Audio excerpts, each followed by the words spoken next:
Nakatingin ako, nakatingin ako. Hindi, magkano ka muna, ganito ka muna.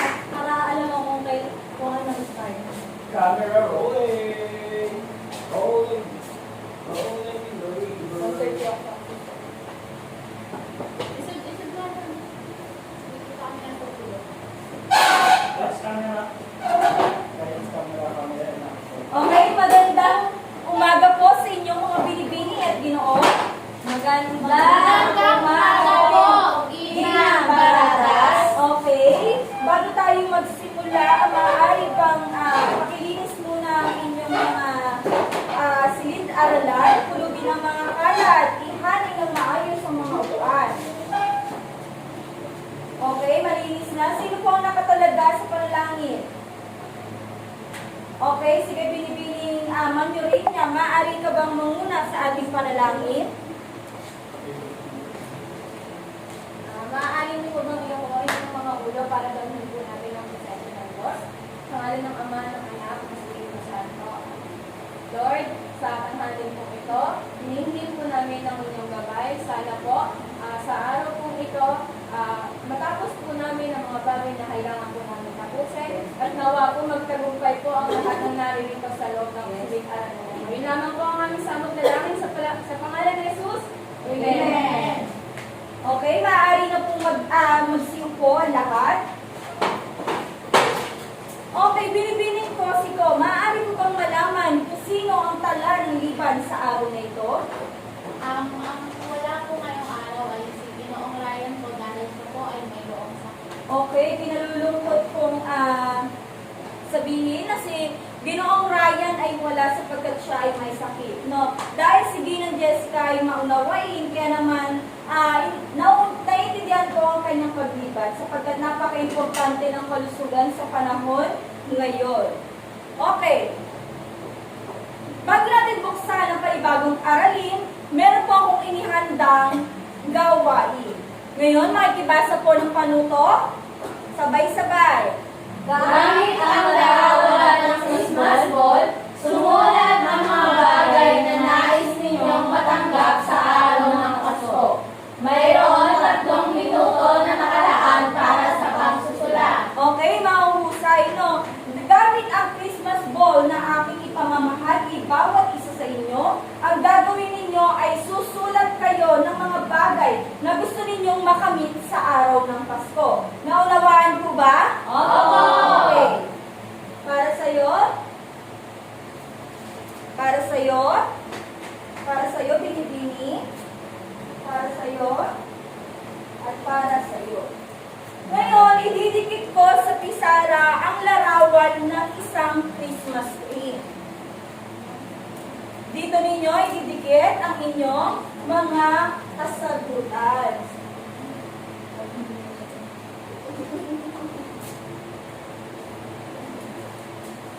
Okay. Bibigyan ko kayo ng 3 minuto para umpisahan ang gawain.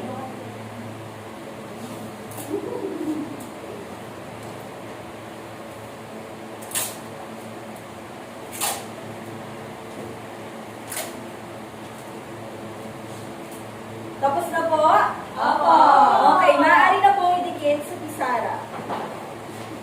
Kumuha ng tape.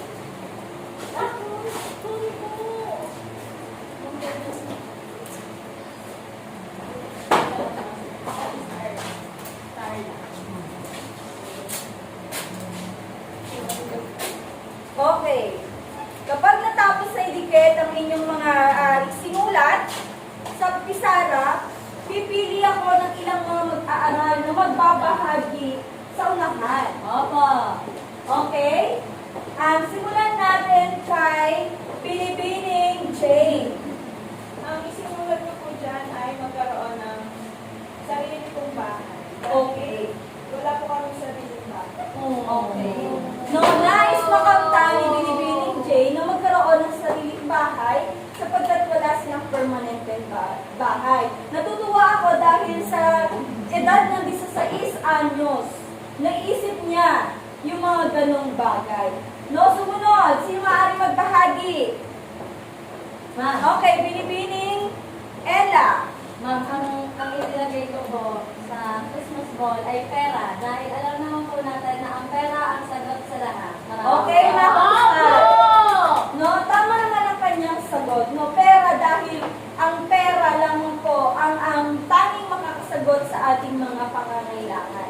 Okay, ngayon, dumako naman tayo sa pagtatanggal ng sagabal o tinatawag natin talasalitaan. Meron po akong pinamagatan dyan na ang sabi ay scramble letter, going better! Okay. Ngayon, sabi dito, kalunos-lunos. Or, yan, sinabi ko na yung sagot. Kung meron na kayo, bonus. May bonus na kayo. Kung sino man ang makasagot sa aktibidad na ito ay magkakaroon sa akin ng papremyo. O dahil bonus na ang number 1, gamitin na lamang ang kalunos-lunos sa pangungusap. Binibining Kabarne o binibining Ella. Kalunos-lunos ang aking nasaksihan na aksidente sa aming gabi. Okay, mahusay. Dahil dyan, dahil mahusay ang iyong kasagutan, tanggapin mo ang aking regalo. Thank you po, ma'am. Ang tamang sagot ay Kalunos-lunos. kalunos-lunos. Sumunod. Okay, binibining Jane. Pagmamalisbis. Okay, pagmamalisbis o sa simpleng salita, ito po ang kahulugan niya ay pagdaloy. Mahusay. Gamitin nga ulit ito sa pangusap. Binibining Gladys, gamitin ang pagmamalisbis sa pangungusap. Pagmamalisbis, ma'am. Maganda ang pagmamalisbis ng agos na tubig sa aming barangay. Okay, mahusay. Dahil dyan, sumagot si Binibining Jane kanina. Ang kanyang sagot ay pagmamalisbis. Meron siyang regalo. At si Binibining Gladys naman, ginamit niya ang pangungusap. Kaya naman, bibigyan din natin siya ng regalo. Okay, ma'am. Okay, sumunod. Okay, Binibining Paula. Pagkagulumihana.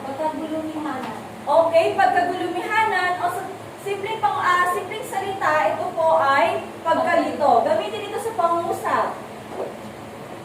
Ako ay nagugulumihanan dahil hindi ko alam kung aking kakainin yung Jollibee or McDo. Okay, mahusay. Dahil dyan, meron kang regalong matatanggap.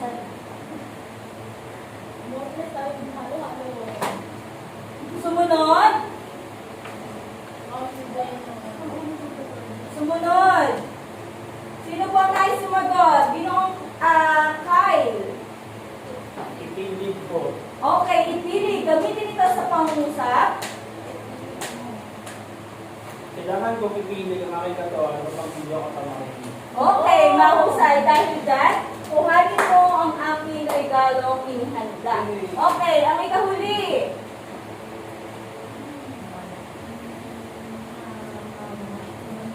Okay, binibining ko si Ko. Namamanaag. Gamitin ko sa pangungusap. Namamanaag ang araw sa aming probinsya. Okay, namamanaan ang araw sa kanilang probinsya. No, mahusay, tanggapin mo ang aking regalo inihanda. Okay. Ngayon, nahawan na natin ang mga sagabal. Maaari na tayong dumako sa susunod na aktibidad. Ngayon, meron tayong kasanayang pagkatuto na kailangan kong mapagtagumpayan sa araw na ito. At meron akong 3 layuning inihanda na kailangan kailangan natin mapagtagumpayan sa araw na ito. No? Kaya itong layunin na yan ay una, pakibasa po, Binibining Jane. Nauunawaan ang napakinggang buod ng kabanata sa nobela.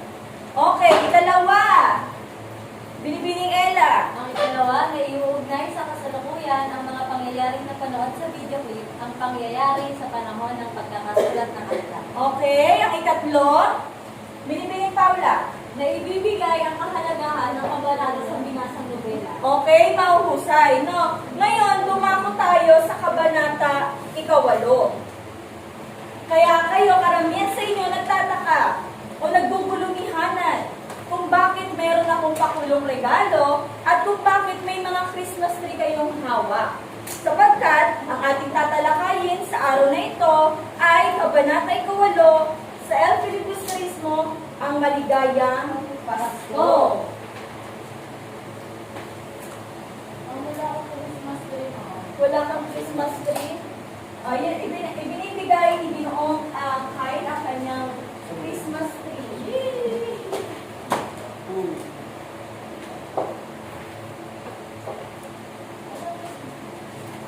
Okay. Ngayon, may inihanda po akong video na kung saan pinapakita dito ang pangyayari sa Kabanata 8. Ating panoorin ang Kabanata 8, ang Maligayang Pasko.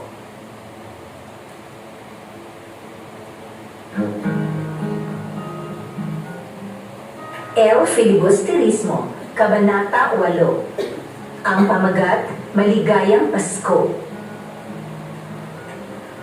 Magandang buhay, maligayang panonood dito sa Sinatorang Filipino YouTube channel. Sa araw na ito ay tatalakayin natin ang ika-8 kabanata ng El Filibusterismo. At kung bago ka pa lang dito, huwag kalimutang i-subscribe ang Sinatorang Filipino YouTube channel at pinutin ang notification bell button nang sa ganon ay updated kayo sa mga bagong aralin na aking tatalakayin at kilalanin natin ang mga hanggang 3 beses sa isang linggo. At ngayon ay puntahan natin at kilalanin natin ang mga pangunahing tauhan sa ika-8 kabanata. Mga pangunahing tauhan. Igalaw. Ito na, dadako na Sabihin, muna tayo. pagdaloy. Matalasalitaan. Una, Okay. Bago ko ipanood sa inyo ang ating video na pinamagatang Maligayang Pasko, hayaan nyo muna na ipakita ko sa inyo yung mga talasalitaan na ating ginamit kanina. No, ipapakita ko sa inyo kung paano gamitin ito sa pangungusap gamit ang halimbawa. ang salita, kalunos-lunos. Ibig sabihin, kahabag-habag. Ikalawa, pamamalisbis. Ibig sabihin, pagdaloy. Ikatlo, pagkagulumihanan. Ibig sabihin, pagkalito. Ikaapat, ipilig. Ibig sabihin, igalaw. At ikalima, namamanaag. Ibig sabihin, nakikita o sumisikat. At ngayon ay puntahan natin ang halimbawang pangungusap gamit ang mga salita sa talasalitaan. Unang salita, kalunos-lunos. Ibig sabihin, kahabag-habag. Halimbawa, naawa si Tandang Selo sa kalunos-lunos na kapalarang sinapit ng kanyang anak na si Tasyo. Ikalawang salita, pagmamalisbis. Ibig sabihin, pagdaloy. Halimbawa, hindi napigilan ni Huli ang kanyang damdamin, kaya hindi mapigilan nito ang pagmamalisbis ng mga luha sa kanyang pisngi. At pangatlong salita, pagkagumilihanan. Ibig sabihin, pagkalito. Halimbawa, hindi nawawala kahit ng selo ang pagkagumilihanan sa mga pangyayari. At pang-apat na salita, ipilig. Ibig sabihin, igalaw. Halimbawa, hindi na maipilig ni Tandang Selo ang kanyang mga bibig dahilan ng walang anumang salita ang lumalabas dito. At ang panghuling salita, namamanaag. Ibig sabihin, nakikita. Halimbawa, namamanaag sa mukha ng dalagita ang lungkot dahil sa matinding suliranin ng kanyang pamilya. At ngayon ay puntahan natin ang mga mahalagang pangyayari sa ika-8 kabanata ng El Filibusterismo. Ang pamagat ay Maligayang Pasko.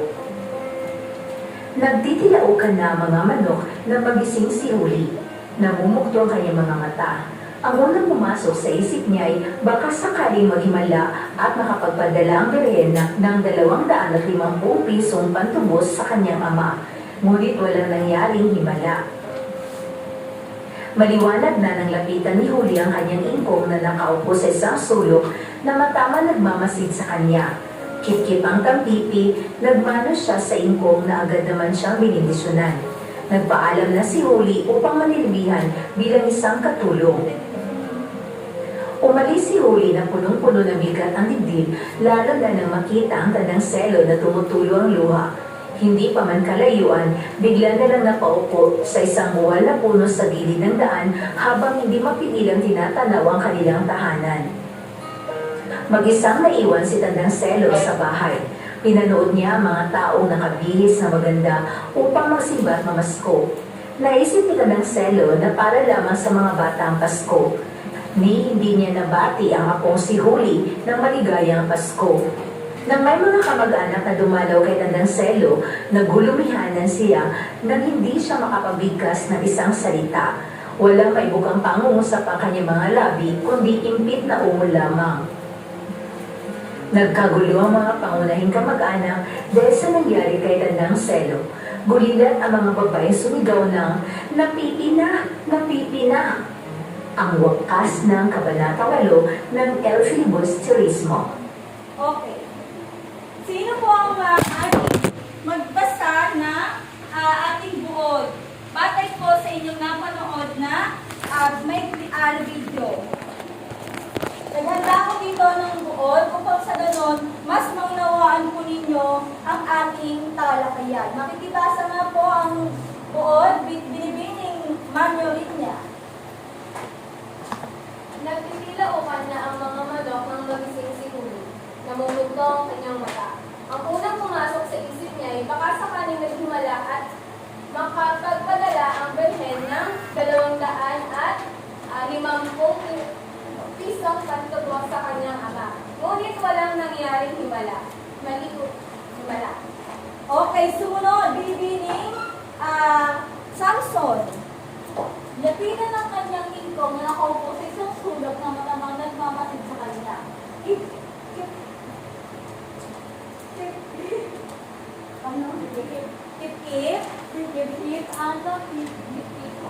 Lapitan sa kanyang ingkong lagan. Nagsabihin ko siya. Natatawa si Binibining Paula. Sabi dito, okay, Binibining Kaparle. Ang lahat po yun. Oo. Lapitan ng kanyang ingkaw na nakaupo sa isang sulok na malamang nagmamasid sa kanya. If ang nagbalas na sa ingkaw na agad naman siyang pinendisyonan. Nagpaalam na si Huli upang manilbihan bilang isang katulong. Umalis si Huli na punong-puno ng bigat ang dibdib, lalo na nang makita ang Tandang Selo na natumutulo ang luha. Hindi pa man. Okay, pag-ibasa, Binibining Jane. Hindi pa man kalayuan. Hindi pa man kalayuan, bigla na lang napaupo sa isang buwan na puno sa gilid ng daan habang hindi mapigilan ang tinatanaw ang kanilang tahanan. Mag-isang naiwan si Tandang Selo sa bahay. Pinapanood niya ang mga taong nakabihis ng maganda upang magsimba at mamasko. Naisip ni Tandang Selo na para lamang sa mga bata ang Pasko. Hindi na nabati ang apong si Huli ng maligayang Pasko. Nang may mga kamag-anak na dumalaw kay Tandang Selo, nagulumihanan siya nang hindi siya nakabigkas ng isang salita. Walang maibukang pangungusap ang kanyang mga labi. Okay, sumunod, Binibining Cosico. Kundi impit na ungol lamang. Nagkagulo ang mga panauhing kamag-anak dahil sa nangyari kay Tandang Selo. Okay. At ang mga babaeng sumisigaw ng napipina! Sa wakas, maraming salamat. Okay. No, sabi dito, noong daw sumapit ang Pasko, nagtitilaukan ang mga manok sa bahay nila Tandang Selo. Ngayon, nagising si Huli na umaasa siya na magkakaroon ng himala sapagkat ang kanyang ama po ay nadampot ng mga tulisan. Kaya naman, nagdasal si Huli sa Birheng Maria na sana daw magkaroon ng himala at magkaroon ng 250 pesos na salapi para po matubos ang kanyang ama. Sa kasamaang palad, ang kanyang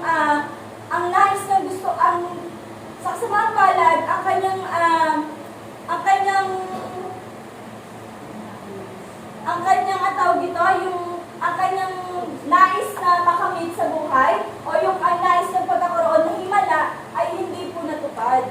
No, dahil hindi naman po lahat ng ating gustong makamit sa buhay ay inaasa natin sa himala. Ngayon, hindi po nangyari ang himala.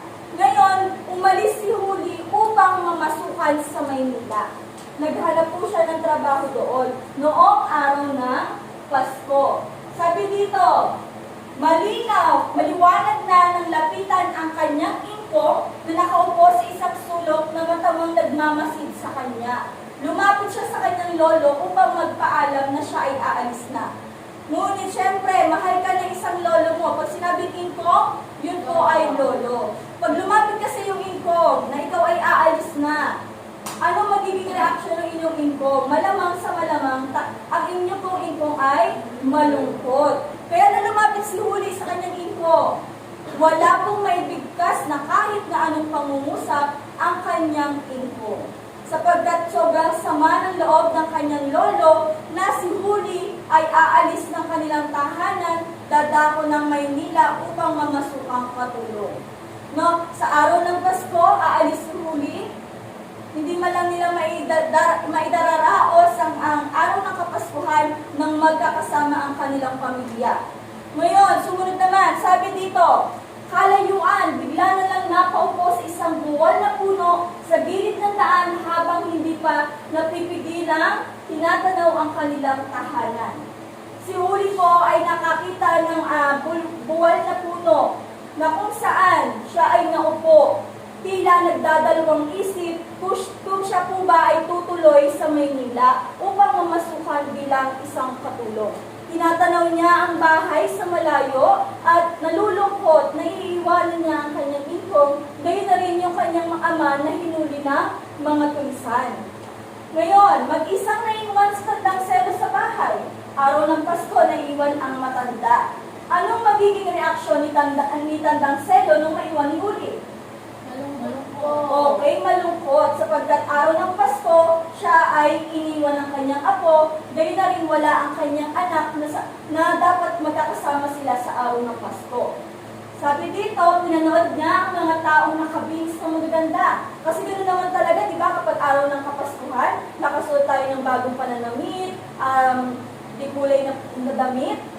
At sabi dito, sabi ni Tandang Selo, ang Pasko daw ay para lamang sa mga bata. Dahil nakikita niya na ang mga bata ay masaya na namamasko, kaya lalabi siya na nalungkot. Na dapat na yung apo niya na si Huli ay namamasko, nakasuot ng magarang kasuotan. Si Huli po ay mas pinili niya na mamasukan sa Maynila upang maging katulong at kumita ng pera upang matubos po ang kanyang ama sa mga tulisan. Okay? Sabi nang may mga kamag-anak na dumalaw kay Tandang Selo, nagulumihanan siya nang hindi siya nakabigkas ng isang salita. Bakit kaya hindi nakabigkas si Tandang Selo ng kahit na isang salita? Na ang sabi, hala, natampipi na, na kung saan kanina kayo ay natatawa dahil sa salitang napipi na. No, ibig sabihin ng napipi na, ibig sabihin, wala na po siya mabigkas ng kahit anong pangungusap sa kanyang labi. O ibig sabihin, wala nang salita na lumalabas sa kanyang labi. So tingin ninyo, bakit kaya wala nang masabi si Tandang Selo? Dahil ba ang Pasko daw ay para lang sa mga bata? Bakit? Dahil aalis na po si Huli.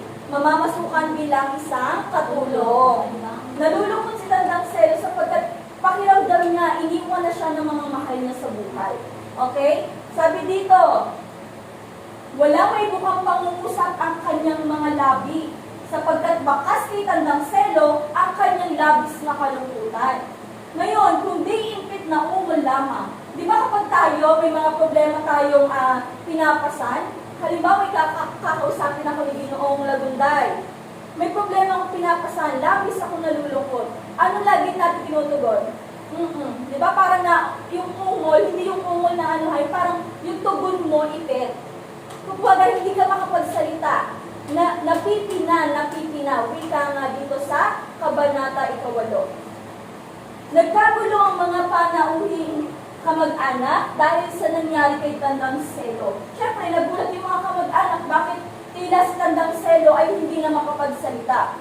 Ngayon, gulilat ang mga babaeng sumigaw ng napipina. Nagsisigaw doon sa bahay ng Tandang Selo na akala nila si Tandang Selo ay may karamdaman, napipina.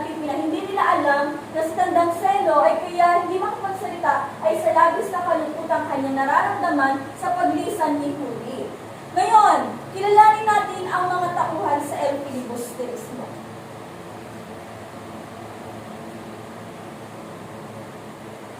Okay? Okay. Huli. Nakikita ninyo sa larawan si Huli. Ngayon, may inihanda rin akong larawan dito na kung saan makikita ninyo si Huli. Ano kaya ang larawan nyo nga si Huli batay sa inyong nakikita ang larawan na aking hawak at nakikita ninyo sa inyong telebisyon? Okay, pilipining ko si ko. Si Huli po ay maganda, ngunit makasto sa kanyang mukha ang kalungkutan. Okay, si Huli po ay isang magandang dalaga, ngunit baka sa kanyang labi o sa kanyang mukha na ang kanyang kalungkutan, labis na kalungkutan. Ngayon, alamin naman natin ang kanyang mga katangian. O, sa inyong palagay, batay sa inyong pagkakilala kay Huli, ano ang kanyang katangian? Mahinhin. Ginoong Kyle, maaari ka tumayo? Mahinhin po. Mahinhin? Okay, mahusay. Ngayon, alamin natin kung ano ang katangian ni Huli. Makikibasa nga po. Siya ay anak ni Kabesang Tales at katamuhan ng alitan ng selo. Siya ay hinalay ng paring may matagal ng pagnanasa. Okay, mahuhusay. Si Huli po ay isang anak ni Kabesang Tales at ako naman ni Tandang Selo. Siya din po ay hinalay ng paring may matagal ng pagnanasa sa kanya. Sino po ang paring may matagal ng pagnanasa kay Huli? Si Padre? Padre Camora. Si Padre Camora po ay may matagal ng pagnanasa kay Huli. Sumunod. Okay, may papakita kong larawan ni Kabesang Tales o kilala bilang Telesforo Juan de Dios. Ano po ang pagpapaliwan? Ilarawan nga po ninyo ang larawan na nakikita ninyo. Okay. Makisig. Masungit. Masungit. Stricto. Ikaw, Ginokay. Matapang. Ano pa po? Malupit. Malupit. Bukod doon. Magaling. Magaling magaling. Mamuno. Okay. Ngayon, sabi dito si Kabesang Tales daw po, ang katangian niya ay, makikibasa po, Telesforo Juan de Dios. Siya ang anak ni Tandang Selo at ama ng magkapatid na Huli at Tano. Okay. Si Kabesang Tales, bago ko ipakilala sa inyo si Kabesang Tales, noong unang mga panahon, ang tawag po sa mga barangay ay kabesa. Kaya naman, pinarangalan si Kabesang Tales o tinawag si Kabesang Tales na kabesa sapagkat may angking galing sa pamumuno si Kabesang Tales. Nakitaan siya ng kanyang mga kabarangay ng husay, galing at talento po sa pamumuno. Kaya po siya ay tinawag na Kabesang Tales sapagkat kapag lumapit ka upang manghingi ng tulong, si Kabesang Tales po ay handa agad tumulong. No? Sumunod. Okay, may inihanda po akong larawan ni Tandang Selo. At paano niyo po ilalarawan si Tandang Selo? Batay sa inyo? Okay, may edad na po. Ano pa? Mahina na. Mahina na dala ng katandaan. Okay, mahina na dala ng katandaan. Makikibasa nga po ang katangian ni Tandang Selo. Siya ay isang Indio na nakakaway ang mga kalakal na nahihirahan sa pusod ng gubat. Siya ang ama ni Kabesang Tales. Okay, ako'y lubos na natutuwa sa inyong tono ng pagbasa. Masasabi ko talaga namang kayo ay punong-puno ng enerhiya. Ano? Maraming salamat dahil ang ating talakayan ay inyong binibigyang buhay. Kaya naman, si Tandang Selo ay isang Indio. No, pag sinabing Indio, noong unang mga panahon, yan po ang tawag sa mga Pilipino. No, tinawag tayong Indio sapagkat tayo daw po ay walang sapat na kaalaman at tayo po ay tinatawag na mangmang noong unang panahon. Kaya naman tayo ay binansagan bilang isang Indio. No, siya ay isang Indio na mga kahoy at mga ngalakal na naninirahan sa pusod ng gubat. Siya ang ama ni Kabesang Tales. na pinakita ko sa inyo kanina. Hangad lamang ay ang magandang kinabukasan ng kanyang pamilya. Di ba? Kahit sinong ama, handa pong ibuwis sa kanyang buhay, maibigay lamang po ang mga pangunahing pangangailangan para sa kanyang pamilya. Yun lamang po ang tangi niyang hangarin, ang kapakanan po at magandang kinabukasan ng kanyang pamilya. Okay, sumunod. Meron akong hinihanda dito ang aktibidad na kung saan matutuwa kayo sapagkat kayo ay mabibigyan ng regalo. Dahil nga ang ating talakayan ngayon ay pinamagatang maligayang Pasko. Ang aking pinamagat dyan ay regalo ko. Buksan mo! Okay, mahuhusay. Paano nga ba natin isasagawa ang aktibidad na ito? Okay, ang panuto ko dito, mayroon akong kahon na iikot bawat isa sa inyo. Ngayon, lalapatan ko ito ng musika na pampasko. Na kung saan, kapag huminto ang musika, kung saan huminto ang musika, hihinto rin po ang pag-ikot ng kahon. Naunawaan po ba? Oo!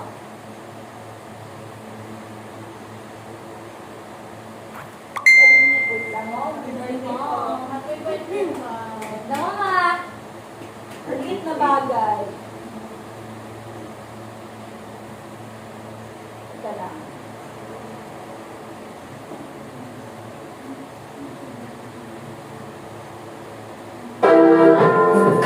Okay na ba sila? Okay na mo. O, go! Sabay ng pag-ikot ng kahon, ang paglapat ng musika.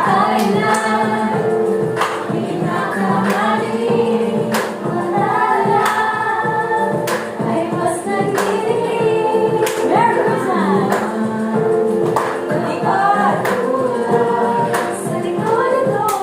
Okay. Kay Binibining Paula po na tumigil ang kahon. May ano niya, sir? Ano niya, sir?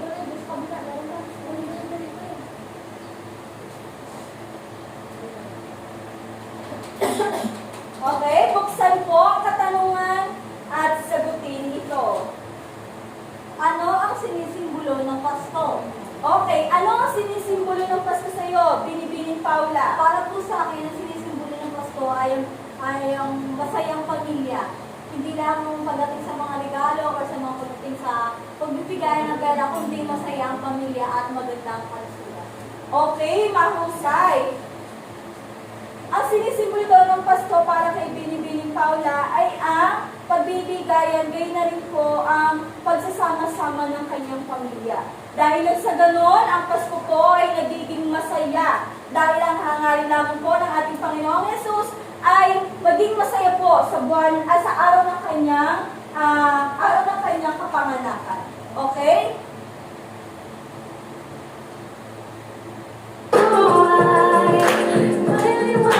Tuloy ang ikot.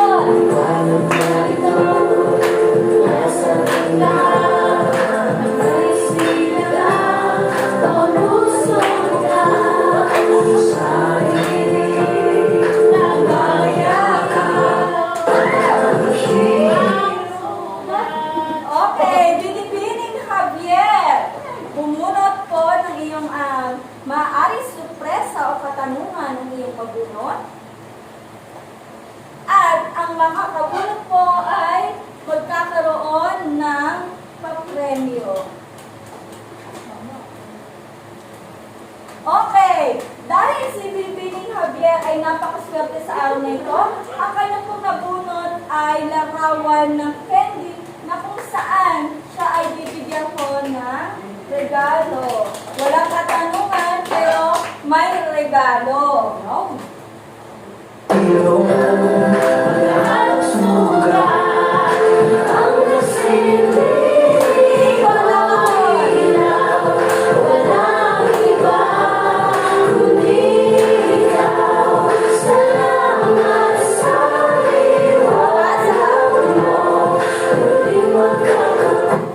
Okay, binibining ko si Cos. Pumili po ng iyong aking inihandang sorpresa. Maaring katanungan at maaari din namang sorpresa.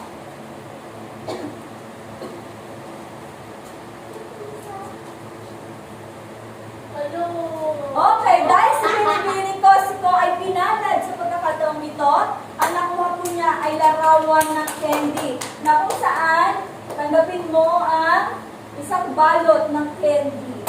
Okay. Okay, maraming salamat po sa inyong kooperasyon. Tayo po ay dadako na sa panibagong gawain.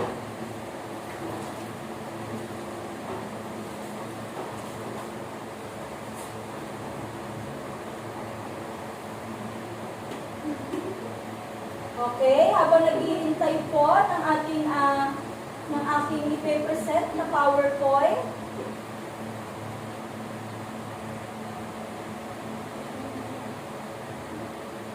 Yan.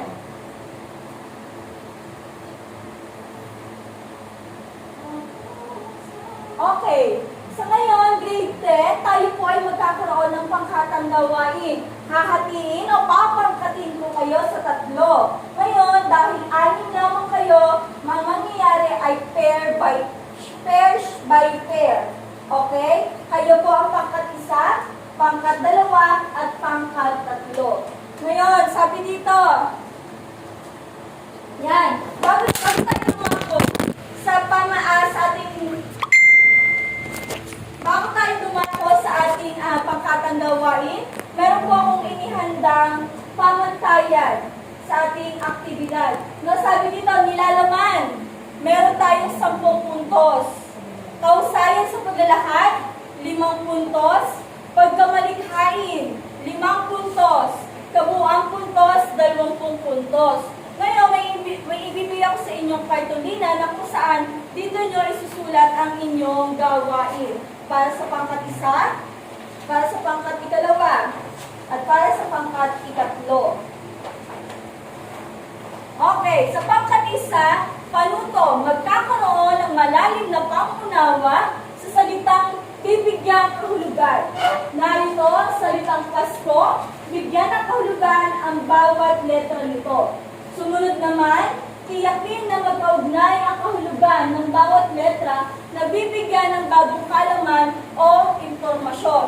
Sa ikalawang pangkat, magbigay ng mga paraan upang matulungan ang sarili na matanggap ang mga dagok sa buhay o mga problema po na kinahaharap natin sa buhay. Okay, naintindihan po ba? Ikalawang pangkat? Okay, ikatlong pangkat, gamit ang Venn diagram. Ano ang pagkakaiba at pagkakatulad ninyo ni Huli sa pagdiriwang ng Kapaskuhan? Okay, naunawaan po, malinaw po ba? Mampalit po ng pangkat sa pangkat 2. Pangkat 2. Sa pangkat 2, ang tanging gagawin niyo lamang ay magbibigay ng pamamaraan upang matulungan ang sarili na matanggap ang dagok o mga pagsubok sa buhay. Okay, kayo po ay bumilo o magharapan para makapagawa ng mahusay na resulta. Bibigyan ko lamang kayo ng 3 minuto para simulan. Papunta po sa pangkat 3, ito ang gawain na pinatas sa inyo. Gamit ang Venn diagram, ano ang pagkakaiba at pagkakatulad ni Huli sa pagdiriwang ng Pasko. Okay? Bibigyan ko kayo ng 3 minuto lamang para gawin ang gawain yan. At iyan po ay inyong i-report or iuulat sa araw na ito.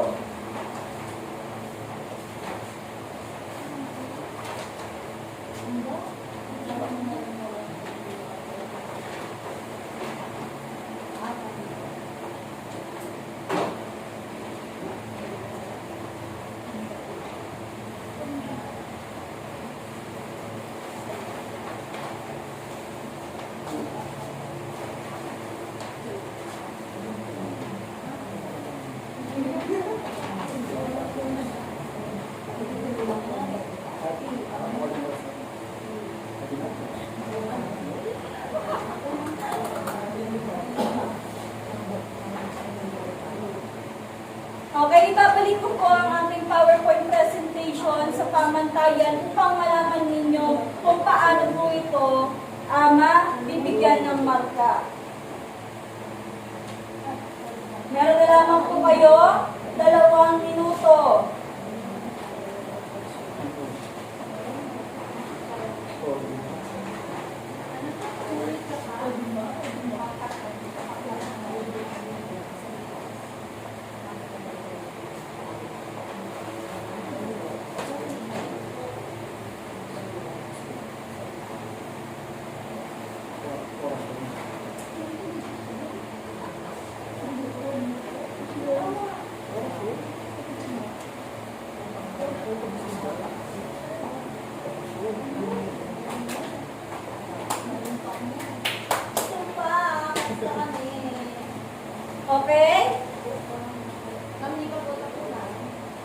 Sino ang unang pangkat?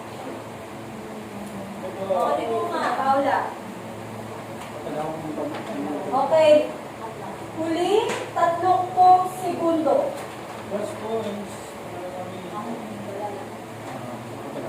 Huling 30 segundo. Kasampung baitang pangkat. Mamahusay. Okay. Tapos na po? Opo. Okay. Magsimula tayo sa unang pangkat. Halika, tumayo ang unang pangkat upang iulat ang inyong ginawang pag-uulat.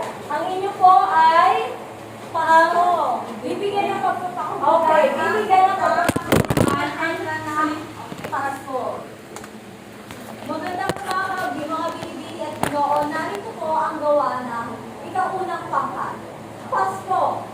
Letter P, pamilya. Alam naman natin tuwing Pasko ay kumpleto ang pamilya. Sumunod, letter A, aginaldo. Tuwing Pasko, hindi mawawala ng aginaldo ang bawat isa. Sumunod, letter S, saya.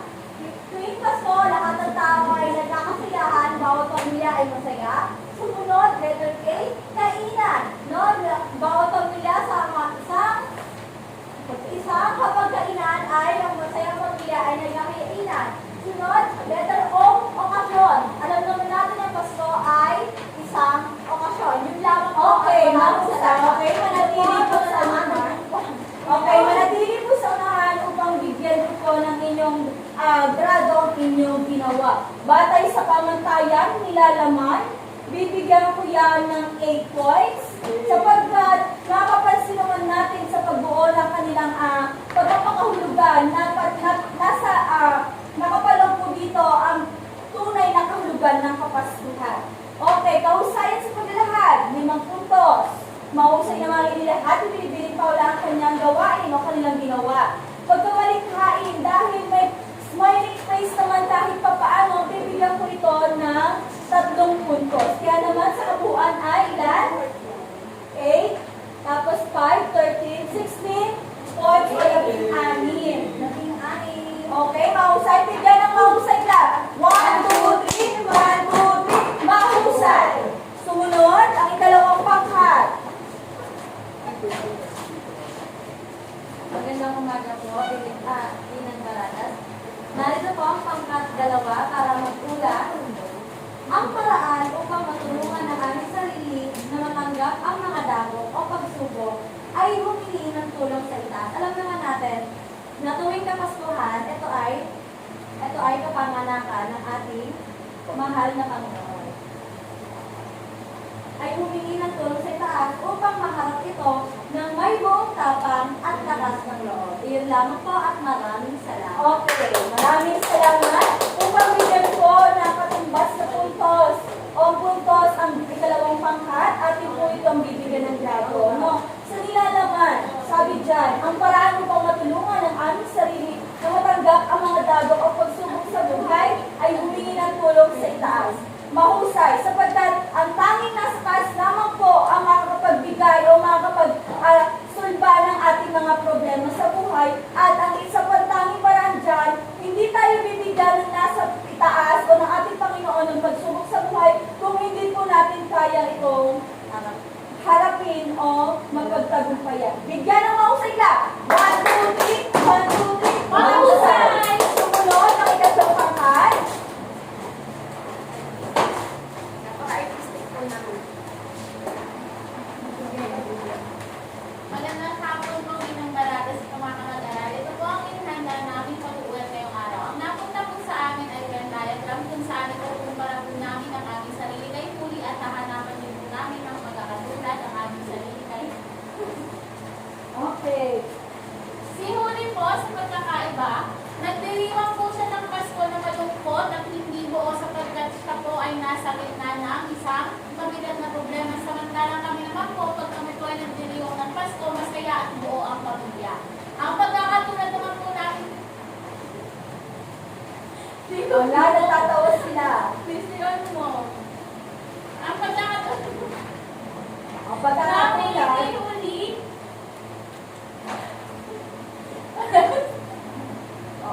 Labis na masaya ang ikatlong pangkat, sapagkat wala nang ginawa kundi tumama ng tumama. Tunay nga na maligaya ang Pasko. Nagdiriwang po kami parehas ng Pasko at parehas. Napakasaya ni Binibini Tosiko. Okay, dahil dyan, maraming salamat. Ikatlong pangkat, bibigyan ko pa yan ng grado o katumbas ng puntos. Dahil may mga disenyo naman ng Christmas tree ang may kinalaman sa ating aralin, ito po ay bibigyan ko ng 18 points. Ay, 18 po. Yung ikalawang pangkat, hindi ko nabigyan ng grado kanina, sapagkat nawala sa aking isip na ngayon bibigyan ko sila ng puntos. Dahil maayos ang kanilang paglalahad na ipakita dito ang mga pinakita dito yung mga dago na pinaharap o dapat harapin, hindi dapat sukuan. No? Kaya naman bibigyan ko sila ng perfectong puntos. Okay. Dahil dyan, tumako naman tayo sa mga implikasyon. Okay? Yan, implikasyon. Sabi dyan, makikibasa nga po. Makikibasa po, sabay sa Binibining Jane. Iba ang nararamdaman ng tao tuwing sumasapit ang Pasko. Ang kapaligiran at ang pagsasama-sama ng mag-anak ay nagdudulot sa bawat isa ng kaligayahan. Subalit, hindi lahat ay ligaya sa araw na ito. May kalungkutan o kasawian din dulot ng hindi inaasahang pangyayari. Ang labis sa kapighatian sa buhay ay maaaring makaapekto sa emosyonal, pisikal at espiritual na kalagayan ng isang tao. Okay, ang ikalawang implikasyon, makikibasa po, Ginoong Lagunday. Sa kasalukuyan, iba na ang pananaw ng mga bata tuwing nasapit ang Pasko. Malayo pa lamang ito ay inaasama-sama nila ang nagagandang laruan at aginaldong perang tatanggapin nila buhat sa kanilang mga ninong at ninang at iba pang mga kamag-anak. Okay, meron tayong dalawang implikasyon. Sabi dyan, iba ang nararamdaman ng tao tuwing sasapit ang Pasko. Totoo naman dito ba? Alam naman natin na kapag kasapit na ang Pasko, tayo po ay lubos na masaya at tayo po ay nagagala. Ang kapaligiran ay pagsasama-sama ng kamag-anak. Tuwing araw lamang po ng Pasko, nagkakasama-sama ang magkakamag-anak. Kaya naman ito po ay nagdudulot ng kasiyahan sa bawat isa. Subalit, hindi po lahat ay maligaya sa araw nito. Tulad na lamang po ng ating tinalakay kanina, si Huli. No, sa Kabanata 8, hindi po naging maganda ang kanyang pagdiriwang ng Kapaskuhan sapagkat ang kanyang ama ay nahuli ng pulisan at kinakailangan niya na pumunta ng Maynila upang magtrabaho bilang isang kasambahay. No, tayo, normal tayo magdiriwang ng Pasko kasama ang ating pamilya, masaya sapagkat na ibibigay ng ating mga magulang ang ating pangangailangan. Nakakabit tayo ng magagarang damit. No, sa dalawang implikasyon, sa kasalukuyan, iba na ang pananaw ng mga bata tuwing sasapit ang Pasko. Unang pumapasok sa isip ng mga bata tuwing sasapit ang Pasko ay ang pagbibigay ng aginaldo, na kung saan bibigyan tayo ng salapi ng ating mga mahal sa buhay, ng ating mga ninong at ng ating mga ninang. Ngunit si Huli, noong araw ng Pasko yun, wala naman siyang pinangad, kundi ang makumpleto ang kanyang pamilya. No, sa kasalukuyang panahon, okay na makatanggap ka ng kahit na anong regalo. Kahit na hiwalay ka pa sa pamilya mo, basta may aginaldo ka. Yun na po ang ating pagbibigay kahulugan sa araw ng Pasko sa kasalukuyan. Sabi dito, malayo pa lamang ito ay inaasam na nila ng nagagandahan laruan at ang ginaldong perang tatanggapin nila buhat sa kanilang mga ninong at ninang at iba pang kamag-anak. Bisperas pa lang po ng Pasko ang mga bata. Inihahanda na po ang mga damit na kanilang susutin sa araw ng Pasko upang makatanggap na po ng aginaldo sa kanilang mga ninong at ninang. Naunawaan po ba ang ating talakayan sa araw nito? Okay. Dahil lubos na ninyong naunawaan ang ating talakayan, meron po tayong gawain. Ngayon, sabi dyan, kumuha na isang buong papel, sagot na lamang po ang inyong isusulat. Number 1, ano ang paniniwala ni Huli sa Himala? Ilarawan ang ugaling Pilipino sa kabanatang ito. Ikatlo, ano ang konsepto ng aginaldo ng mga Pilipino? Ika-4, sa inyong palagay, tama ba ang panghinaan ng loob si Huli na harapin ang mga pagsubok na kanyang pinaharap sa buhay? Ika-5, kung ikaw si Huli, paano mo tatanggapin ang dagok sa buhay? Bibigyan ko lamang po kayo ng 3 minuto. At yan po ay ating chechikan sa araw na ito upang aking malaman kung lubos ba na naunawaan ang ating talakayan sa araw na ito.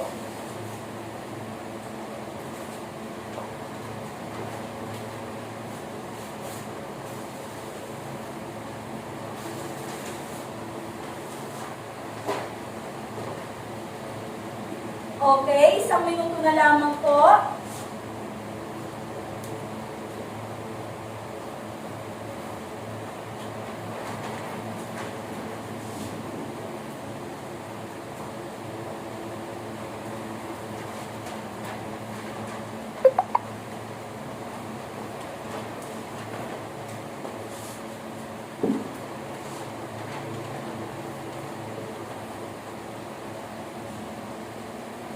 Okay, makipagpalitan na po sa inyong mga katabi.